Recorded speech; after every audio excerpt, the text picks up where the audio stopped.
Position. Position का definition होता है कि ये एक प्लानिंग किया हुआ रहता है किसी भी पेशेंट या पर्सन के लिए, ताकि उसे एक प्रॉपर अलाइनमेंट प्रोवाइड किया जा सके। और इसका बहुत सारा पर्पस हो सकता है, like preventive, promotive, curative, rehabilitative. इन सभी एस्पेक्ट जो हेल्थ के होते हैं उसके लिए किसी भी पेशेंट को एक पोजीशन प्रोवाइड किया जाता है, ताकि उसे गुड बॉडी अलाइनमेंट मिले और जो भी उसे थेराप्यूटिकली नीडेड है वो मिल सके। सो डिफरेंट टाइप ऑफ हम लोग पढ़ेंगे आगे। इसके पहले हम लोग इसका पर्पस देख लेते हैं कि आखिर हम लोग किसी भी पेशेंट को पोजीशन प्रोवाइड करते हैं तो उसका पर्पस क्या होता है। सो फर्स्ट है इसका पर्पस कि हम किसी पेशेंट को उसको कंफर्ट प्रोवाइड करने के लिए पोजीशन देते हैं। इसके बाद बहुत सारा वेरियस जो पार्ट होता है जो बेड से अटैच होता है, जिसके वजह से प्रेशर लगता है, तो इससे रिलीव के लिए हम पोजीशन देते हैं। उसके बाद सर्कुलेशन को स्टिमुलेट करने के लिए, बॉडी अलाइनमेंट को प्रॉपर रखने के लिए, इसके साथ साथ बहुत सारे नर्सिंग इंटरवेंशंस होते हैं उसको कैरी करने के लिए, सर्जिकल मेडिकल इंटरवेंशंस को परफॉर्म करने के लिए। और जो कभी कभी ऐसा होता है कि हमारा बॉडी में कोई पार्ट है जो मूव नहीं कर पाता है, तो पोजीशन के थ्रू हम क्या करते हैं, उसको इमोबिलिटी को काउज होने से रोकते हैं, हम लोग प्रिवेंट करते हैं और बहुत सारा फिजियोलॉजिकल फंक्शन को नॉर्मल रखने में प्रमोट करते हैं। सो ये सारे पर्पस हैं पोजीशन के। अब हम लोग जानेंगे कि कितने टाइप्स होते हैं। बहुत सारे टाइप्स होते हैं, जिसमें फर्स्ट है सुपाइन पोजीशन। सुपाइन पोजीशन में क्या होता है कि पेशेंट जो होता है वो लाई करता है, लेटता है अपने बैक की ओर से, और उसका हेड जो रहता है और बैक जो रहता है वो बेड के टच में रहता है, उसका शोल्डर स्लाइटली एलिवेटेड होता है। आखिर हम सुपाइन पोजीशन देते क्यों हैं? सो इसका इंडिकेशन होता है कि यूजुअली ये पोजीशन सभी पेशेंट को दिया जाता है, और इसमें क्या होता है कि हम चेस्ट और एब्डोमेन का जब एग्जामिनेशन करते हैं तो उस कंडीशन में सुपाइन पोजीशन प्रोवाइड करते हैं। इसके लिए क्या प्रोसीजर है, तो सबसे पहले पेशेंट को जो भी हम पोजीशन देने जा रहे हैं उसके बारे में एक्सप्लेन करना है, बताना है। इसके बाद पेशेंट को उसके बैक की ओर से लेटा देना है, जिसमें एक पिलो उसके हेड के पास रहेगा और आर्म और हैंड के पास साइड में एक एक पिलो रहेगा। इसके साथ साथ नी जो रहेगा वो फ्लैक्स्ड या सेपरेटेड रहेगा। तो फ्लैक्स्ड मीन्स क्या होता है, जो मुड़ा हुआ रहता है, नी जो रहेगा उसका थोड़ा सा मुड़ा हुआ रहेगा अपने थाई की ओर, और सेपरेटेड होगा, थोड़ा अलग होगा। इस टाइप से हम सुपाइन पोजीशन देते हैं। इसके साथ साथ हम क्या करते हैं कि एयर रिंग, ये सब का जो एयर रिंग होता है उसे हिप के नीचे में प्लेस करते हैं, या फिर कॉटन को या फिर फॉर्म पैड को, ताकि प्रेशर सोर्स ये सब से बचाया जा सके और प्रेशर को रिड्यूस किया जा सके।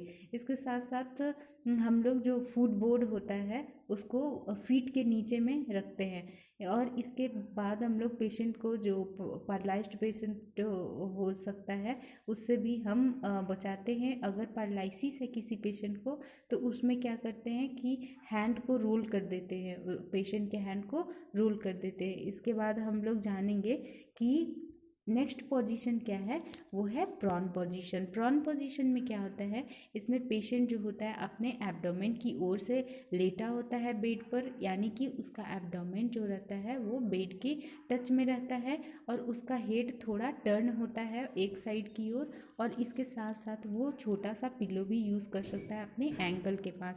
इसका इंडिकेशन क्या है, या इट मीन्स कि हम क्यों करते हैं प्रॉन पोजीशन, तो पोस्ट ऑपरेटिव कंडीशन में देते हैं हम। इसके बाद हम लोग जो पेशेंट को बेड सोर हुआ रहता है उसके लिए, या जो पेशेंट बर्न के साथ है, या इंजरी जिसको है, या किसी बैक ऑपरेशन हुआ है, तो इस कंडीशन में हम प्रॉन पोजीशन देते हैं। इसके साथ साथ जिस पेशेंट का एब्डोमेन डिस्टेंशन हुआ है, इट मीन्स एब्डोमेन बहुत ज़्यादा स्वेलिंग टाइप से हो गया है, सो उस कंडीशन में उसके रिलीव के लिए प्रॉन पोजीशन देते हैं। इसके साथ साथ रीनल बायोप्सी या बैक का एग्जामिनेशन हुआ है वो करना है तो उसके लिए भी देते हैं। इसमें हम प्रोसीजर को कैसे करेंगे, सबसे पहले एक्सप्लेन करेंगे पेशेंट को, फिर प्राइवेसी प्रोवाइड करते हैं। इसके बाद पेशेंट को फ्लैट उसी के एब्डोमेन की ओर से बेड पे लिटा देते हैं और एक पिल्लो को उसके हेड के अंदर रख देते हैं। इसके बाद पेशेंट को टर्न करते हैं, हेड वन साइड कर देते हैं और पेशेंट को गुड पोजीशन में अलाइन कर देते हैं, लिटा देते हैं। इसके बाद हम क्या करेंगे कि दोनों उसके पेशेंट के हाथों को साइड से कर देंगे और हेड के साइड कर देंगे और सपोर्ट करेंगे उसके आर्म को एक फ्लैक्स्ड पोजीशन में देकर शोल्डर के लेवल पे। इस तरह से सपोर्ट करेंगे हम लोअर लेग्स को, पिलो के साथ एलिवेट कर देंगे टोज को। सो इस टाइप से हम क्या करते हैं, प्रोन पोजीशन को देते हैं किसी भी पेशेंट को। इसके बाद हम जानेंगे third, lateral position. Lateral position क्या होता है, इसमें पेशेंट जो होता है वो साइड की ओर से लेटा होता है। इट मीन्स कि उसका बॉडी का पूरा वेट कहाँ रहेगा, उसके हिप के पर रहेगा और उसके शोल्डर्स पे रहेगा। सो यहाँ पर इस टाइप से उसका जो दोनों हाथ रहेगा, बोथ आर्म रहेगा जो, वो फॉरवर्ड रहेगा और नी और हिप ये फ्लैक्स्ड रहेगा। नी जो रहेगा उसका और हिप वो फ्लैक्स्ड होगा। इसमें और क्या होगा कि जो अपर लेग होगा वो फ्लैक्स्ड होगा ज़्यादातर लोअर लेग के कंपैरिजन में।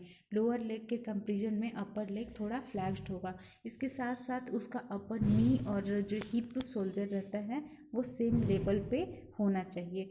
और पिलो को हम दे देते हैं, हेड के पास रख देंगे, बैक के पास रख देंगे और फ्रंट में भी रख सकते हैं हम लोग, ताकि उसके आर्म और एब्डोमेन का सपोर्ट प्रोवाइड किया जा सके। इसके बाद हम लोग करते हैं कि जो स्मॉल पिलो कोई रहेगा तो उसे नीज़ के बीच में रख सकते हैं, दोनों नीज़ के बीच में। इसके बाद हम कैसे पेशेंट को मतलब दे सकते हैं, यानी कि क्यों, इसका पर्पस क्या है, हम लैटरल पोजीशन किसे देते हैं। सो वैसे पेशेंट जिनको पीरियोडिक पोजीशन चेंजेस करना होता है, यानी कि time to time position change करना होता है, तो वैसे पेशेंट को, या जिनका बहुत तुरंत ही पोस्ट ऑपरेटिव पेशेंट जो होते हैं, यानी कि जो ऑपरेशन के बाद होते हैं, तो उनको देते हैं हम।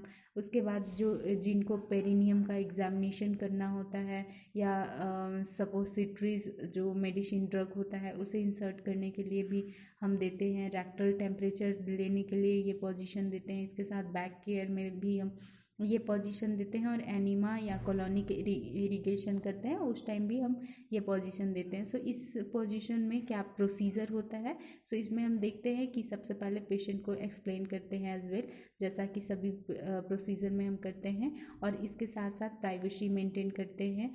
हेड को लोअर, थोड़ा सा लोअर कर देते हैं बेड से, और पेशेंट कैन, मतलब जिससे कि पेशेंट टॉलरेट कर सके।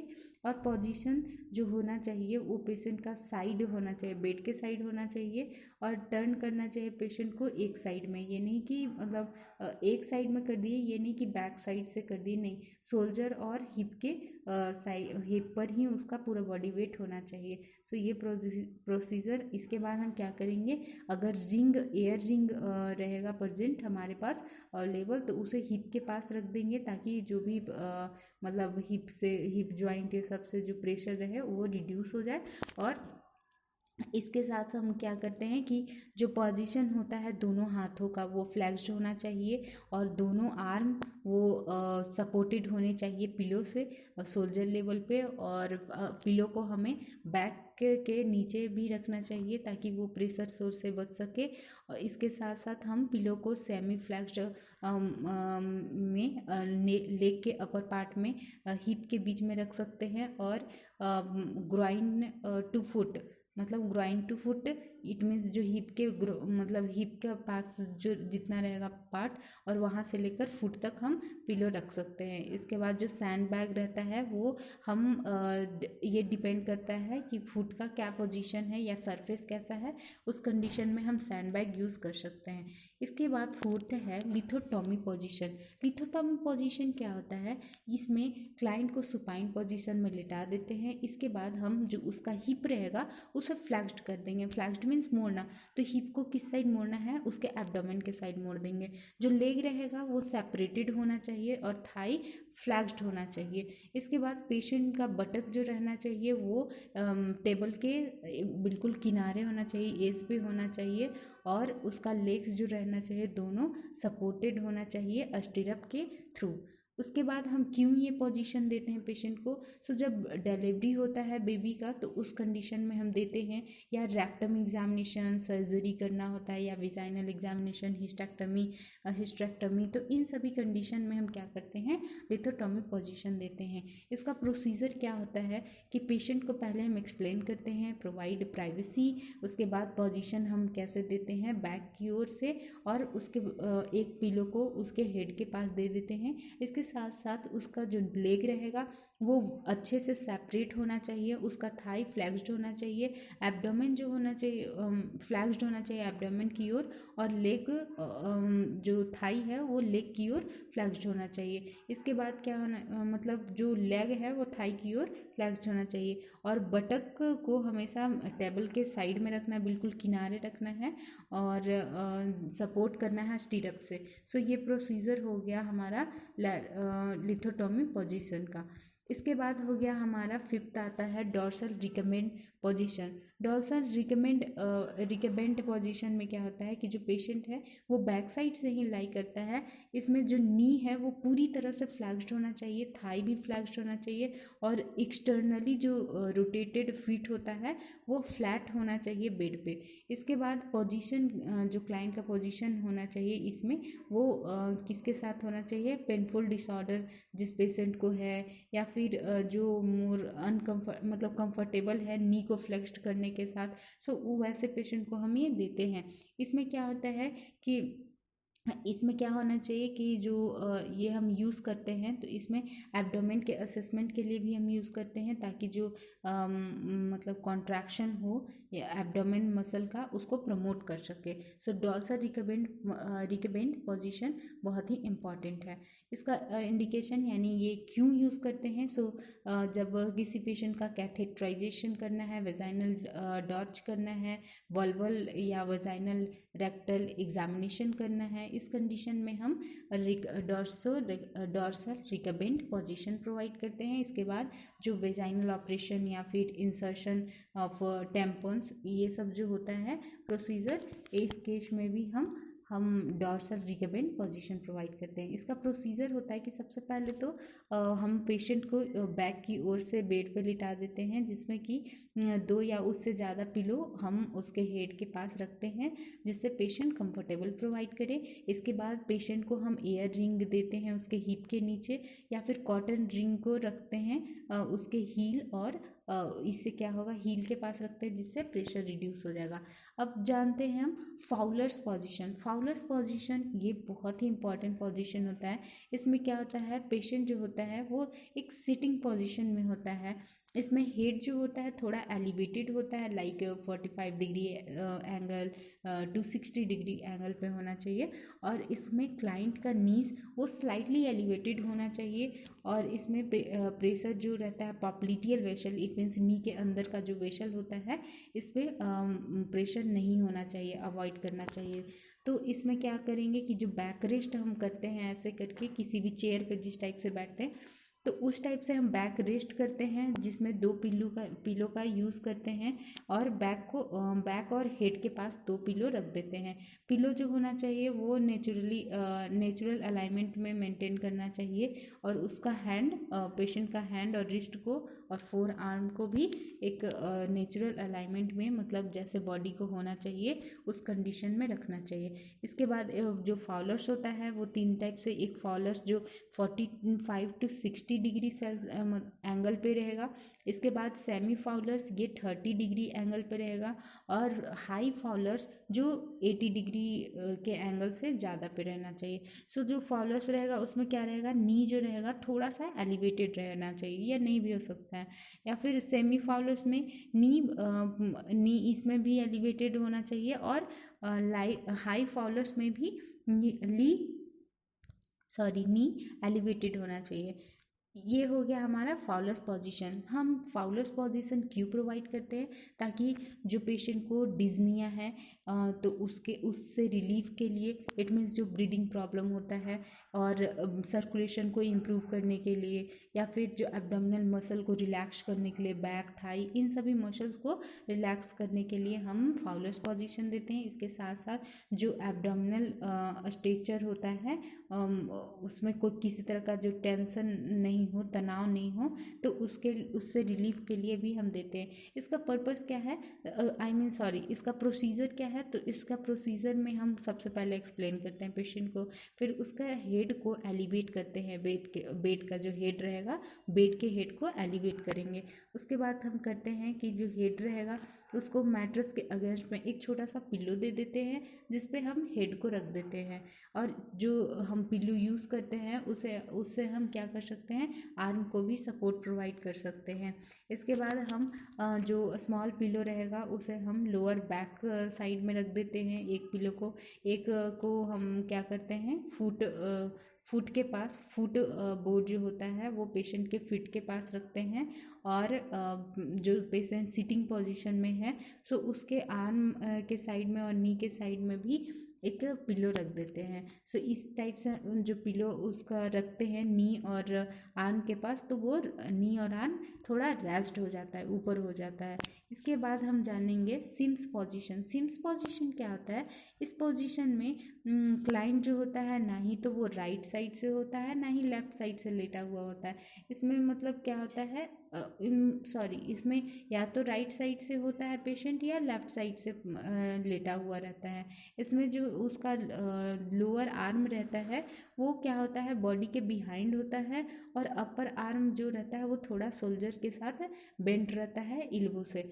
इसके बाद जो उसका नी रहेगा, लेग का नी रहेगा, वो दोनों बेंट रहेगा, और अपर मोस्ट लेग ज़्यादातर एक्यूटली बेंट रहता है। इसमें पोजीशन सिमिलर होना चाहिए, जस्ट लाइक लैटरल पोजीशन में हम जैसा दे रहे थे, एक्सेप्ट कि उसमें पेशेंट्स का वेट जो था वो एंटेरियर एस्पेक्ट पे था, पेशेंट्स का शोल्डर गर्डल और हिप पे था। उसी टाइप से हम इसमें भी सिम्स पोजीशन में भी देते हैं। इसका इंडिकेशन भी जस्ट लाइक उसकी तरह है, वेजाइनल और रेक्टल एग्जामिनेशन करने के लिए, एडमिनिस्ट्रेशन ऑफ एनीमा और सपोसिटरी। उसके बाद हम जो एंटीनेटल एक्सरसाइज में रिलैक्सेशन करते हैं उसके लिए, या पोजीशन सिग्मोइडोस्कोपी करते हैं, या फिर प्रोस्टोस्कोपी करते हैं, इस कंडीशन में भी हम देते हैं ये सिम्स पोजीशन। इसका प्रोसीजर क्या है, सो एक्सप्लेन करते हैं सबसे पहले पेशेंट को, उसके बाद प्राइवेसी मेंटेन करते हैं, फिर पेशेंट को साइड से लेटा देते हैं, जिसमें एक स्मॉल पिल्लो को उसके हेड और नेक के पास रखते हैं, और पिल्लो को कहाँ रखते हैं, अपर आर्म पास, ताकि उसको सपोर्ट प्रोवाइड करे शोल्डर के लेवल पे। उसके बाद हम पिल्लो को कहाँ रखते हैं, अपर लेग के पास रखते हैं, और जिससे लेग और हिप को सपोर्ट मिले। इसके बाद जो सैंड बैग यूज़ हम कर सकते हैं पैरेलल में to plantar surface of dependent, ये फुट पे डिपेंड करता है। इसके बाद हम जानेंगे ट्रेंडलेन बर्ग पोजीशन। सो ट्रेंडलेन बर्ग पोजीशन में क्या होता है, पोजीशन जो है पेशेंट जो है वो लाई करता है लाइक बैक की ओर, बैक से, इट मीन्स उसका बैक जो रहेगा बेड के साइड रहना चाहिए, और हेड उसका लो होता है, उसका लेग जो रहेगा, फीट जो रहेगा वो थोड़ा ऊपर रहेगा, और उसका हेड जो रहेगा वो थोड़ा नीचे होगा, लो होगा। सो इसमें क्या होगा कि हेड फुट को 45 डिग्री के एंगल पे एलिवेट कर देते हैं, और ज़्यादातर जितना इंटायर फ्रेम बनता है बेड का वो टाइटली होना चाहिए, हेड होना चाहिए वो थोड़ा डाउन होना चाहिए। ये हम क्यों करते हैं, ताकि पेशेंट जो emergency situation like shock, haemorrhage, hypotension, जो ब्रेन प्रॉब्लम होता है पेशेंट को, उसके लिए करते हैं, या फिर पोस्चुरल ड्रेनेज के लिए, या पेशेंट जिनको वेन डीप वेन थ्रोम्बोसिस होता है उसके लिए करते हैं। तो प्रोसीजर ये हम करेंगे कैसे, इसमें हम क्या करते हैं, प्रोसीजर को एक्सप्लेन करते हैं पेशेंट को, इसके बाद पेशेंट को सुपाइन पोजीशन में लिटा देते हैं। इसके साथ साथ हम जो उसका हेड रहेगा, हेड इनको थोड़ा लो करते हैं, बेड के हेड इनको, और अगर ऐसा नहीं हम एडजस्ट कर पाते हैं इस टाइप का। सो हम क्या करते हैं इसके लिए कि इससे क्या होगा, बेड अगर ब्लॉक हो जाता है तो फिट एंड को हम ब्लॉक कर सकते हैं, मतलब थोड़ा ऊपर उठा सकते हैं, जिससे क्या होना चाहिए कि ये फुट एंड जो रहेगा 45 डिग्री एंगल पे थोड़ा एलिवेट हो जाएगा। इसके बाद हम पेशेंट को केयरफुली सपोर्ट करने के लिए हम बहुत सारा स्लीपिंग मतलब उसको प्रिवेंट करते हैं स्लीपिंग से, ताकि वो सोए नहीं, ताकि वो गिरने से बच सके। तो ये केयरफुल सपोर्ट प्रोवाइड करना है। इसके बाद हम जानेंगे नेक्स्ट पोजीशन, नी चेस्ट पोजीशन। नी चेस्ट पोजीशन में क्या है कि जो पेशेंट होता है वो रेस्ट करता है अपने नी और चेस्ट पे, जिसमें उसका पूरा बॉडी 90 डिग्री एंगल पे होता है हिप के साथ, और बैक जो होता है स्ट्रेट होता है, आर्म एबव मतलब हेड से थोड़ा आगे होता है, और उसका हेड टर्न होता है एक साइड की ओर, जिसमें एब्डोमिनल रिमेन्स अनसपोर्टेड होता है, उसके लिए हम करते हैं। इसका यूज़ होता है कि वेजाइनल रेक्टल एग्जामिनेशन में, या फिर फर्स्ट एड ट्रीटमेंट इन जो कॉर्ड प्रोलैप्स हो जाता है या रेट्रोवर्टेड यूट्रस होता है, उस कंडीशन में फर्स्ट एड ट्रीटमेंट देने के लिए करते हैं। इसके साथ साथ हम जो भी पोस्टमार्टम किसी का एक्सरसाइज करवाते हैं, या गायनोकोलॉजी पेशेंट जो होता है उसके लिए हम ये नी चेस्ट पोजीशन देते हैं। इसका प्रोसीजर होता है कि पेशेंट को एक्सप्लेन करते हैं, उसके बाद पेशेंट को रेस्ट करने को बोलते हैं उसके नी और चेस्ट पे। इसके बाद उसका हेड जो होता है टर्न कर देते हैं हम लोग एक साइड में, और चेस्ट उसका पिलो से थोड़ा सा टच में रहता है। इसके बाद उसका जो आर्म रहेगा वो होना चाहिए कि थोड़ा सा एक्सटेंड होना चाहिए बेड पर, और फ्लैक्स्ड होना चाहिए उसके एल्बो, जो सपोर्ट करेगा पेशेंट को पार्शियली। इसके बाद हम लास्ट वन पढ़ते हैं ऑर्थोपेनिक पोजीशन। ऑर्थोपेनिक पोजीशन में क्या होता है, हाई फॉलर पोजीशन विथ इसमें ज़्यादा जो हाई फॉलर 90 डिग्री एंगल पे होता है, उसके साथ साथ जो बेड पे एक टेबल रखते हैं हम लोग, ओवर बेड टेबल, जिसमें क्या होता है कि ये पेशेंट को एक फ्रंट की ओर अक्रॉस करने में प्लेस करता है, और पेशेंट को रेस्ट करता है, उसके हाथ रेस्ट करना होता है, उसके दोनों हाथों पे जो टेबल पड़ा होता है उस पर दोनों हाथों को रखकर, और पेशेंट उस पर ऐसे रेस्ट करता है, जिसमें पिलो भी हम प्रोवाइड करते हैं। और उसमें क्या करते हैं कि जो इस टाइप से फैसिलिटेट करते हैं ताकि रेस्पिरेशन को अच्छे से मैक्सिमम हम अलाउ कर सकें रेस्पिरेशन के लिए, और उसका चेस्ट एक्सपेंशन जिससे होगा तो रेस्पिरेशन भी अच्छे से हो पाएगा, और इससे हम एब्डोमिनल ऑर्गन जो डायफ्राम ये सब है उसके प्रेशर को रिड्यूस के थ्रू हम चेस्ट को एक्सपेंड करते हैं, और फिर इससे रेस्पिरेशन अच्छा होता है। इसका हम कौन से पेशेंट में करते हैं, जो पेशेंट सीवियर डिस्निया या कार्डियक पेशेंट है, या पोजीशन जिसका थोड़ा को सेंटेसिस जिसको हुआ है, या फिर जिसको चेस्ट ड्रेनेज ट्यूब के साथ जो पेशेंट है उन्हें हम ये पोजीशन प्रोवाइड करते हैं। सो ये हो गया हमारा 10 पोजीशन के बारे में जो बहुत ही इम्पॉर्टेंट होता है। So that's it, thank you.